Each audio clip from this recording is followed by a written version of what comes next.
আসসালামু আলাইকুম everyone, welcome back to my channel Personal palette.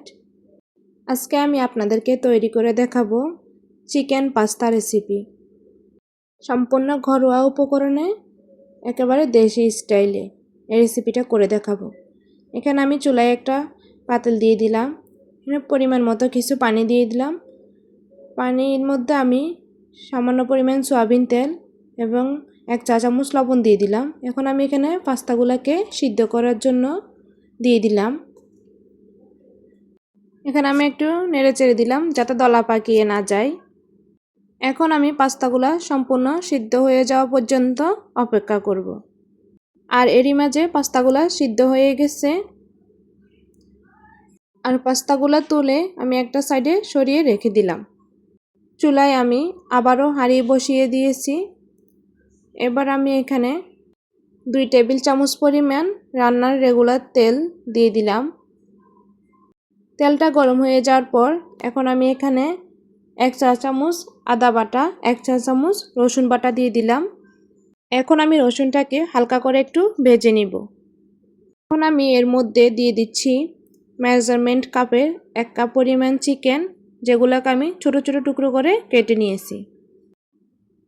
এবার এর মধ্যে আমি সামান্য পরিমাণে লবণ অ্যাড করব। খুব বেশি দিব না, কারণ আমি পাস্তার সাথে লবণ দিয়েছি সেজন্য। আর সামান্য পরিমাণে গরম মশলার গুঁড়ি অ্যাড করব। এখন আমি চিকেনগুলোকে কিছুক্ষণ রান্না করে নিব। চিকেনগুলো থেকে যে পানিটা উঠবে ওই পানিটা শুকানো পর্যন্ত রান্না করে নিব। আর চুলার আঁচটা এ পর্যন্ত মোটামুটি মিডিয়াম হাইতে থাকবে। চিকেনের পানিগুলা টেনে গেছে। এখন আমি পেঁয়াজ কুচি অ্যাড করে দিলাম আর 3-4টা কাঁচামরিচ কুচি দিয়ে দিলাম। আমি একটা টমেটো পেস্ট করে নিয়েছি, আপনারা চাইলে টমেটো কুচিও দিতে পারেন। একটা টমেটো পেস্ট দিয়ে দিলাম এখানে। এখন আমি 2 টেবিল চামচ টমেটো সস দিয়ে দিব। 1 চা চামচ জিরে ধনিয়ার গুঁড়ি দিয়ে দিলাম। এখন আমি মশলাগুলোকে চিকেনের সাথে ভালো করে কষিয়ে নিব।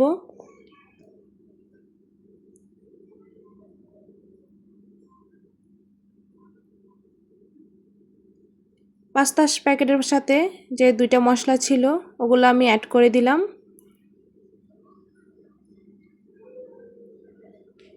আমার মশলাগুলো কষানোর জন্য সামান্য একটু পানি অ্যাড করলাম।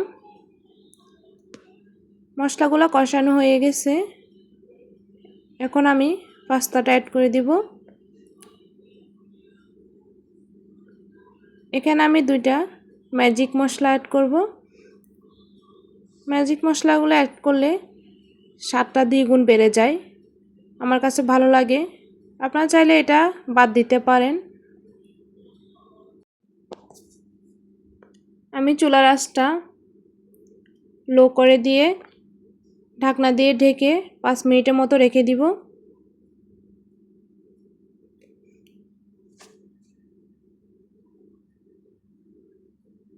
পাঁচ মিনিট হয়ে গেছে। আমি এখন সবগুলো একত্রে ভালো করে মিক্স করে দিব।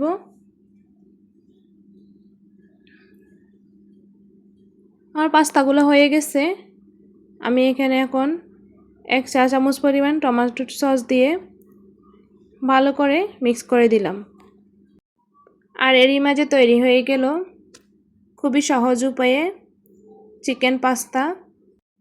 আপনারা আমার রেসিপিটা হুবহু ফলো করে দেখতে পারেন। আশা করি নিরাশ হবেন না, এতটুকু আমি বলতে পারি। আশা করি রেসিপিটা ভালো লেগেছে।